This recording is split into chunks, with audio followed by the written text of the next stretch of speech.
just ahead on Washington to Washington. It happened more quickly than a lot of people expected.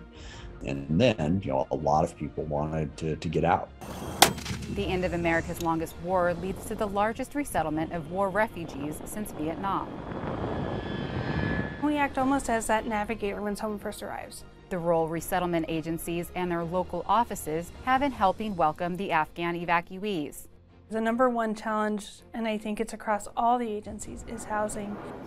Plus the hurdles they're dealing with and the challenges many of the evacuees could face in the future. The problem with parole is that there is actually no pathway to permanent status. In Washington state, it's like a big change to come from Afghanistan. It's a poor country to come to the United States. Afghans already here are welcoming family who made it out, and state officials are preparing for more arrivals. We have a long history of welcoming refugees in Washington. Communities that have faced resettlement before are coming together. We're rallying the community to help these Afghans to apply for humanitarian parole. And a glimpse into the past. It's a good reminder for me to see, how humbling the start was. Gives hope for the future. We want to help the underdog, so I think you're going to see a lot of people step forward. From the capital of Washington state to the capital of the United States, this is Washington to Washington.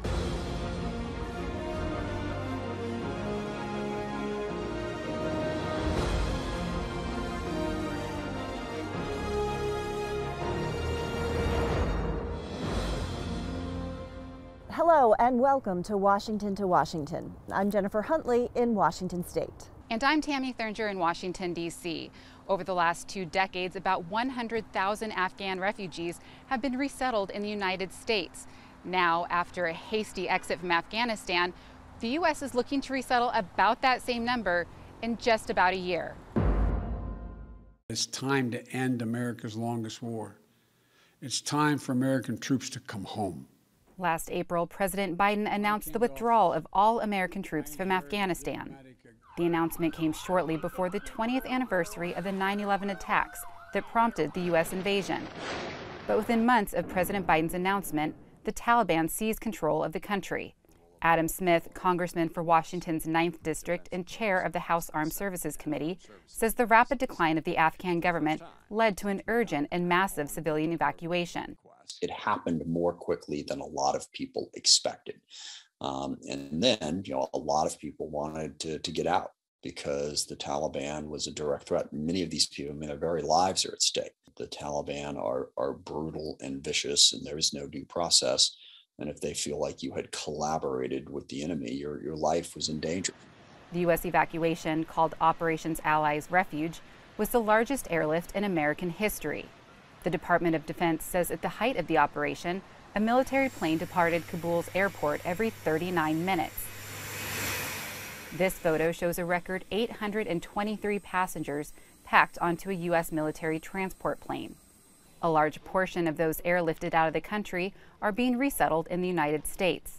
After arriving in the U.S., a majority of the Afghans were transported to military bases around the country. Yael Shaker is the senior U.S. advocate for Refugees International. The organization was founded in response to the Vietnam War refugee crisis and focuses on forced displacement and humanitarian crises around the world. She says it's important to note the military bases in the United States are not the first place evacuees went after being airlifted out of Afghanistan. Most of them were brought to a U.S. military base abroad. A lot of them went through Qatar, the United Arab Emirates, some went through Germany, Spain, various U.S. bases. And on those bases, in August, Department of Homeland Security officers were sent to them to do that security screening of everybody evacuated to those third country bases. From there, only those cleared were allowed to board flights to the United States. Afghans who arrived in the U.S. with an approved special immigrant visa were tested for COVID-19 before heading to their resettlement location. The Department of Homeland Security says about 40% of Afghan arrivals are eligible for SIVs. A lot of them are people who worked with the U.S. and allied forces and the Afghan government. A lot of the focus on interpreters. There were a lot of Afghans that were working, helping with security, helping with everything, helping with construction. And they, feel threatened by the new Taliban government for having worked with us. That's a huge bulk. SIV holders automatically become permanent U.S. residents, but the majority of arrivals are other vulnerable Afghans, like journalists and activists who don't qualify for an SIV. Instead, they're being let in on humanitarian parole. They have undergone some screening, very different than the SIVs. They don't necessarily, they may but not necessarily have connections to our military, but they get approval to enter the U.S. before getting here. Jennifer Foy is Senior Vice President of U.S. Programs for World Relief, a nonprofit resettlement agency based in Baltimore.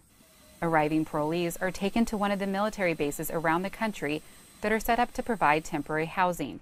They're there primarily because the military bases have the space. They have the room and the availability in an emergency, in a crisis like this. While on the base, the Afghans complete immigration processing, receive a health screening, and vaccinations, including for COVID-19. They also get help with things like applying for work permits. Most Afghan evacuees stay on base until they're able to be connected with the U.S. Refugee Resettlement Agency. According to internal State Department figures, as of early December, more than 27,000 of the evacuees who arrived in the U.S. are still being housed at military bases around the country. Foy says the goal is to reduce that number as quickly as possible. And that's never been meant to be a long-term home. The goal is to get them off the bases as quickly as possible. The military bases could be used as temporary housing well into this year. Foy says even as some leave, others are still arriving from U.S. military bases overseas. Jennifer? Tammy, Washington State usually falls among the top 10 states welcoming refugees every year. State officials and local support organizations, along with the private sector, have come together to welcome newly arriving Afghan refugees. Today I'm here to declare that Washington State is a welcoming state for the people from Afghanistan, leaving the chaos of Afghanistan to come to the fertile fields of Washington State to help build our state. Welcome to Washington State. Governor Jay Inslee held a news conference to talk about the challenges faced by refugees and how communities can show support. About 1,000 special immigrant holders have already settled in Washington State, and 1,600 more are expected. Governor Inslee has asked the White House to push for permanent status for Afghans who are granted temporary status in the United States. In addition, private sector companies in Washington have offered assistance. Airbnb says it will provide housing, Alaska Airlines and Microsoft are providing financial support, and Amazon and Starbucks have made promises to hire Afghan workers. Despite the offers of assistance, there are still significant hurdles Afghans will face as they settle in the U.S. Their first stop, military bases, where officials sorted out paperwork and provided medical care. Now they are arriving in cities across America, including many here in Washington State. Just above the baggage claim area at SeaTac Airport is a quiet space among the hustle and bustle of pandemic travel. It is here where Afghan refugees begin their new lives in the Northwest, meeting with resettlement agencies or family members. Airport officials created this space to help the new arrivals feel welcome.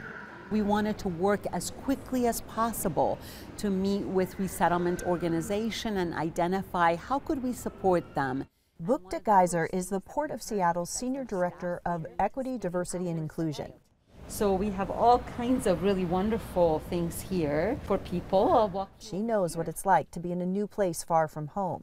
Geyser arrived in the U.S. as a student from Iran in 1980. She faced many challenges as a new arrival.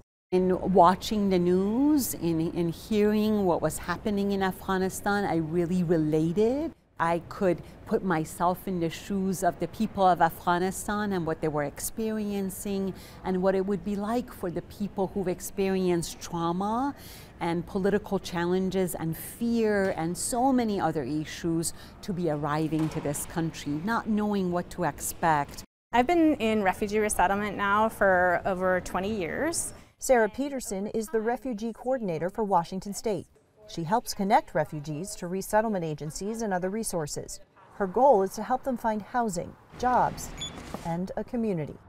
What's so different about this particular situation is that it's the first time, probably since the Vietnam War, where we've had a major influx of people coming in and are staying in military bases in the United States. In response, resettlement agencies are ramping up staffing after pandemic shutdowns and layoffs.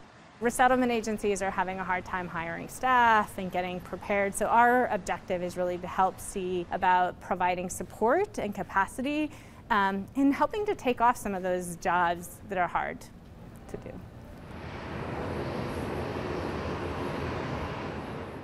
Nearly 3,000 Afghans are expected in Washington state as part of the Afghan resettlement program.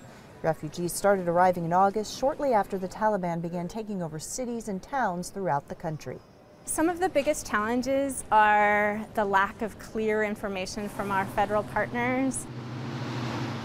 We meet with them on a weekly basis to get briefings, and they share as much information as they can, but it's a little bit hard to make sure that we are ready. While the State Department provides money for food, clothing, and rent for 90 days, Peterson says starting over takes time. I think that there's a common understanding that resettlement ends at 90 days, and that Washington state believes that welcoming refugees is a collective effort that takes time and to meet every person where they are. So how to help refugees after the first 90 days? Refugee resettlement is a communal effort. And communities are stepping up, like the newly formed nonprofit Vets for Afghans. When I was 10, my family decided to escape Vietnam. Restaurant owner and entrepreneur Uyen Nguyen is the founder of the group. Its initial goal was to help Afghans find temporary and permanent housing after arriving in the United States. But the group's efforts have since expanded into raising money to pay for the $575 application fee for humanitarian parole for Afghans left behind. Humanitarian parole is a way to allow people to quickly enter the United States during an emergency without following the traditional visa path, which can take years. For many at-risk Afghans with no direct ties to the U.S., it is the only option for finding safety. But the cost to apply can be insurmountable. Our government has set up a system where each of these application fee for one Afghan is $575. Their annual income is $540. So that's basically more than what they can afford. Watching the Afghan crisis unfold at the Kabul airport, Nguyen could empathize. Her family escaped from Vietnam in 1985, but their boat's engine broke down a few days into the trip, and they were stranded at sea for a month. 10 people died, including her mother and her 2 siblings. A fishing boat rescued us, a Filipino fishing boat, and then they took us to the refugee camp over in the Philippines, and I stayed there for about a year and a half. Nguyen arrived in the United States as an unaccompanied minor at 11 years old. She feels her experience and the experience of other Vietnamese refugees make them acutely aware of what Afghans are going through. I think for Vietnamese refugees specifically, it wasn't just one moment in time, because for us, watching the war in the last 20 years, it's an accumulation of experiences and relatedness to the whole situation. Peterson says she is hopeful Americans will stay engaged in helping Afghan refugees. Over time, you see moments like this, whether it's Darfur in Sudan, or the Sudanese Lost Boys, or other images, the Syrian refugee crisis that happened a few years ago. People in our country feel connected to wanting to make a difference and wanting to welcome people into our local communities. She says every resettlement experience is different, but the ultimate goal is not. What is the same is something that I've heard people say time and time again. We're here to rebuild our lives, to have a better life for our children, and to be able to be free and live successfully. While Afghans who have made it to the U.S. are working toward rebuilding their lives, they are also preoccupied with the stress of trying to help family left behind. You leave everything and you come here, that's hard. Latifa Mahdi is on track to become a U.S. citizen in less than a year. In 6-7 months. 6-7 months? Yeah, once we complete 5 years, then we go a test on that's citizenship. Yeah. He owns his own home, works as an IT technician south of Seattle, and his 2 oldest children are enrolled in a local neighborhood school. But even with all he has accomplished in the nearly 5 years he's lived here, he still misses his home country of Afghanistan. It's like a big change to come from Afghanistan. It's a poor country to come to the United States. You don't know their culture, their language. Everything is new for you, and you have to start from beginning, everything from zero. You lose all your friends, you lose all your family. Ahmadi came to the U.S. in 2017 after working for years at the U.S. Embassy in Kabul. So it was an embassy. Because I was able to speak English, I learned in school and private colleges. So I started working with U.S. Embassy from 2010. He worked as a security guard, making friends and providing for his family, until his own security felt at risk. So by passing a few years, so situation was worse. They had a lot of threats from the Taliban and the terrorist groups, Al-Qaeda, ISIS. After his friend and embassy co-worker went missing and was later found beheaded, Ahmadi knew he needed to leave. He got his visa in 2017 to come to the States with his wife and 2 children. He arrived in Seattle and put himself through college while working double shifts at Amazon. 2 more children were born in the U.S. It was hard to work, go to college, have kids and family, but I made it. When the Taliban began taking over this summer. These are your brothers?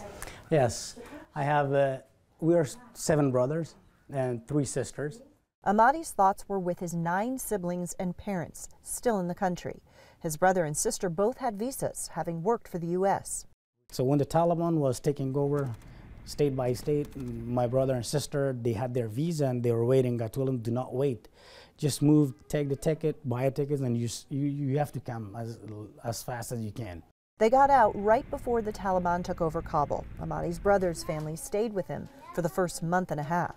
I have to pay for everything, take care of him, and do all his paperwork, because the agency that was working with him, they say that there's a lot of refugees at this time. We cannot accelerate the process, and it takes time. So it was too long time, yeah. On the day we visited, they started today. Today was their first day. His sister and brother had their first day on the job at a window replacement company.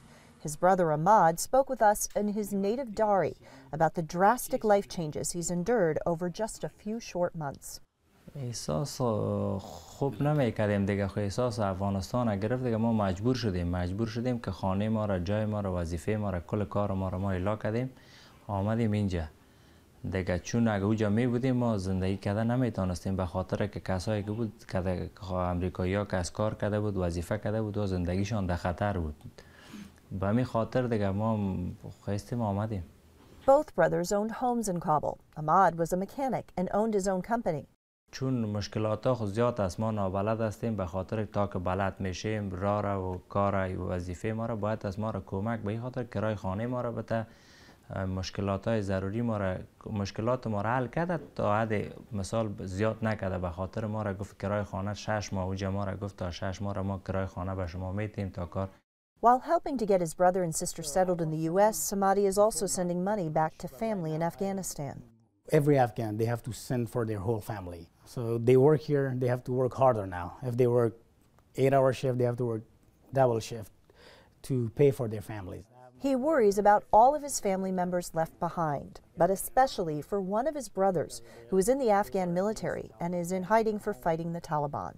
Yeah, he's the biggest concern for me and for all of our family, to do something, at least take care of him and take him out of Afghanistan, anywhere but Afghanistan.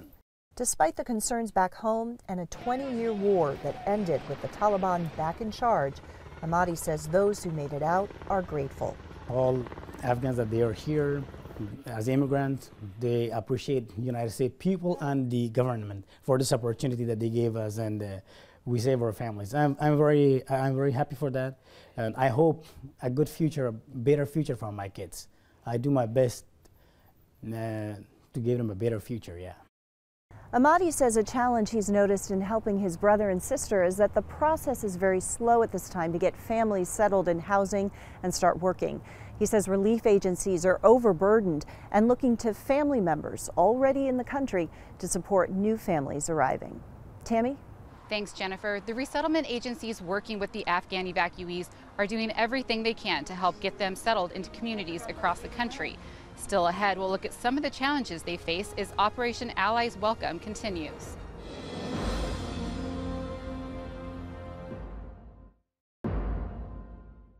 Welcome back to Washington. Tens of thousands of Afghan evacuees have already arrived in the United States as part of Operation Allies Welcome. But the work getting them actually settled in communities is far from over.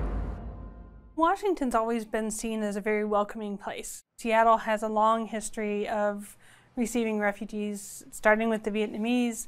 But Washington's refugee history goes beyond just the Vietnamese resettlement. In Spokane and Tri-Cities, we also have large populations of the former Soviet Union, whether Ukrainian, Russian, but a little more diverse with Congolese, Burmese, Bhutanese. Like the traditional resettlement process, placement for evacuees is based on where they may have family, what communities have capacity, and the needs of the individual. A large number of evacuees in Washington state are expected to resettle in Congressman Smith's district, something he says isn't surprising. We speak over 160 different languages in the 9th District, and we have immigrants from all over the world, so we have a large immigrant population.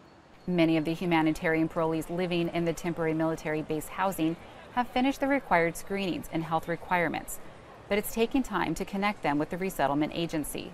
We can only take so many people at a time. They're just waiting for their turn. World Relief is one of the 9 resettlement agencies that has a grant contract with the federal government. The State Department gives resettlement agencies a one-time per Afghan payment of $2,275. Agencies keep about half of those funds to cover administrative costs. That is expected to pay for 3 months of everything they need. Rent, utilities, food, all of that. And in cities like Seattle with high rent, that stretches it even more. So we really depend a lot on private foundations and donors to help stretch that. The number one challenge, and I think it's across all the agencies, is housing, and it's the availability. During a recent visit to World Relief's Spokane office, Foy says the staff explained what they're up against. They were telling me that it was 0.3% vacancy right now. So to find an open apartment or place to rent is hard. And it's even harder when you're an immigrant without a social security number or a credit history or anything else to work with a landlord to get that. So that's part of why resettlement agencies are so critical, is we have a long history of relationships with different landlords and work to help pave that way for a lot of people as they arrive.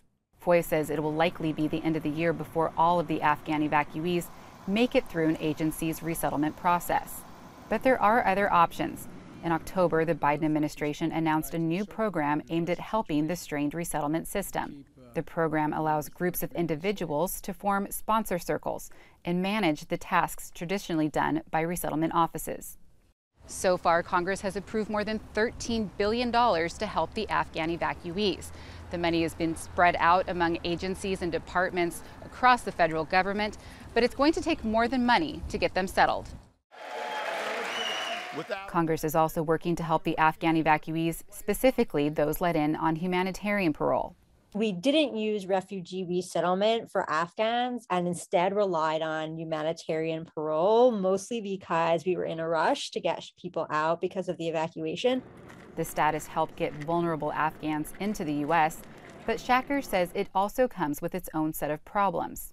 For example, parolees aren't eligible for the same benefits given to refugees and SIV holders. Last year, Congress expanded the benefit eligibility to include parolees. Congress also extended the time limit parolees can legally live in the country from 1 to 2 years. The extension is meant to give parolees time to apply for a permanent way to stay in the U.S. But Shacker says extra time may not be enough. The problem with parole is a parolee cannot, under the law, apply for permanent status from that status. Shacker says there's several options that would give humanitarian parolees permanent status. We might expand who's eligible for those visas or create another visa category for Afghans, a humanitarian visa of some kind. Asylum is another option, but government figures show the U.S. asylum program is working to review more than 400,000 applications already in the pipeline. There's a hopelessly long backlog on a lot of standard immigration issues. Shacker says passing an Adjustment Act would be an easier way for parolees to get permanent status. Adjustment acts have been used to provide a pathway to permanent residency for many refugee or asylum seeking populations. It would be a law that would say that Afghans who are paroled into this country can apply for legal permanent residence. And that would allow them to submit a different type of form to the U.S. Citizenship and Immigration Services, which is called an adjustment of status form. Once that was approved, each of the parolees would be a legal permanent resident. An Adjustment Act would require congressional approval, but it's been done before, including after the U.S. withdrawal from Vietnam, the Cuban Adjustment Act of 1996, and for Iraqi nationals following both Operation Desert Storm and Operation Iraqi Freedom. Shacker says an Adjustment Act would likely ensure those on humanitarian parole would become lawful permanent residents before their temporary status expires. The application of adjusting to permanent status, just an adjustment application, is much simpler than an asylum adjudication, right? So if Congress passed a law like that, we would be fine in terms of the timeline. Like, we could get everybody adjusted to permanent status within 2 years. Congressman Smith agrees an Adjustment Act is a possibility, but says because not all parts of the country are as supportive of immigrants as the Puget Sound region, it's unclear how successful a legislative effort would be. The challenge you run into there is the very complicated feelings that people in this country have about immigration. We've run into some pushback, against even letting Afghan refugees come into the country in the first place. The process of resettling the Afghan evacuees will continue in the months and years to come, but Congressman Smith has a message for newly arrived Afghans. Welcome to America. Great thing about America is we all came from someplace different. There's a wide variety of different people here. Welcome to that. And I know you'll be vibrant parts of our community. According to the State Department, as of early December, about half of the expected evacuees in Washington state have been resettled. Jennifer? Tammy, this isn't the first time Washington state has welcomed an influx of refugees after a war. There are many lessons to be learned from Vietnam, including how Washington state played a big role in welcoming refugees when others would not. Desperate scenes of Afghans trying to escape at Kabul's airport.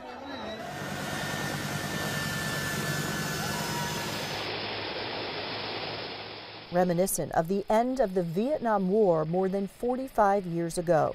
It was late April 1975 when the last American troops left Vietnam. I watched with everybody else the last refugees attempting to leave by helicopter from the American embassy. On the other side of the world in Washington state, the governor at the time, Dan Evans, remembers listening to the radio shortly after the fall of Saigon.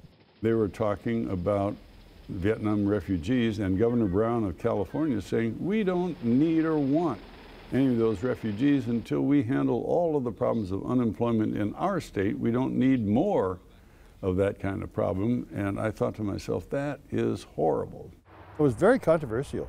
Former Secretary of State Ralph Monroe, who was working as the special assistant to the governor, remembers getting a call at home from Evans on a Sunday morning. He was just furious. I mean, he was just spitting blood, angry about this quote by Governor Jerry Brown. And so he said to me, could you find out what's going on? Monroe quickly booked a ticket to California and called Governor Evans from the airport. He remembers Evans' reaction when he told him he was headed to California. If you see Governor Brown down there, just tell him what it says on the Statue of Liberty. And that's the words I left with. Monroe landed in San Diego and drove to Camp Pendleton, where some of the first refugees were housed in tent cities. As I came over the hill, I just could not believe. I mean, there were thousands and thousands of people in tents, open pit latrines, kids, adults, former generals, all the way down to, family members, cousins. He found the commanding officer and told him he was from Washington state. Hundreds of refugees were invited to the state to begin new lives. I think there were houses in these locations right around here. The first families arrived at Camp Murray near Fort Lewis, where they were temporarily housed in tents on the property. Thousands followed, and Washingtonians stepped up to welcome them. We went to work to find host families, and believe it or not, they responded from all over the state. Every corner of the state, people responded and said, I'll help. In the midst of all the work to help refugees resettle, We were in Olympia one day and a message came down from the camp here at Camp Murray that a baby had been born. News of the first U.S. citizen born to Vietnamese refugees in Washington state. Then we heard that the baby was named after the governor. So this is where you were born? Yes, it was, but definitely not where it's going to end. That baby, Evans Nguyen, now 46 years old, married with 3 kids and a successful engineering director at a biomed genetics company outside Seattle. His parents escaped Vietnam in 1975, much like Afghans are doing today. My father worked for the U.S. Embassy in a capacity, and we were on one of the first planes leaving before the fall of Saigon. His parents had 5 children, and his mom was 8 months pregnant with him. It was a very, sudden change to leave everything you knew and everything you had behind and go into the unknown. Growing up, Nguyen's mother would share stories about their time at Camp Murray.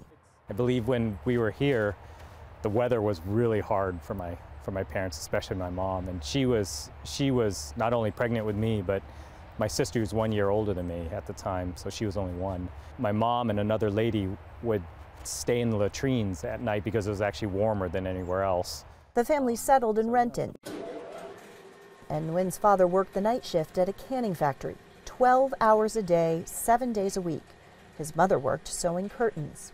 When my first son was born, I wrote a letter to my dad just saying, you had 6 kids at the age that I had 1, and I'm barely surviving with 1 with all the resources I have. I have no idea how he managed everything he did. His parents watched their 6 children thrive. 4 were high school valedictorians. They've gone on to become doctors, mechanical engineers, and a director at Jeff Bezos' aerospace company, Blue Origin. Evan's sister is the founder and CEO of the company Nut Pods, which makes dairy-free creamers. For the most part, America is still the place of choice, a place where people know they have a future. Yeah, there's going to be more opportunities here than anywhere else. Evans has a message for the Afghans fleeing their country for a new life in the U.S. Remember that you belong here too now. This is your home. Make it your home, but also realize that, you have to contribute like everyone else before you. As a first generation, it's going to be hard, but you have every opportunity everyone else does too. Recently, we checked back in with Latif Ahmadi and his family. We wanted to see how his brother and sister were adjusting to life in the U.S. since we visited in early October. There is promising news. Latif says his brother and sister and families are very pleased and busy with their new life in the U.S. As for his family back in Afghanistan, he told us life is getting worse there every day and there's no way to get any more family members out.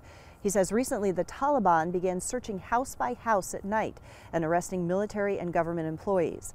His brothers were able to hide at the homes of friends. Ahmadi continues to send back money to his family for food. He says that is all he can do to help them survive. For Afghans, their stories, like so many immigrant stories, will play out over the months and years ahead. Thank you for joining us for Washington to Washington. We look forward to continuing our focus on the critical issues in this state. And talking with the people in both places who are working towards solutions. We welcome your feedback on this episode as well as your ideas for future episodes of Washington to Washington. Connect with us on social media at WA2WA and share your thoughts. For now, from Washington, D.C., thank you for watching. And from Washington State, we hope you'll join us next time on Washington to Washington.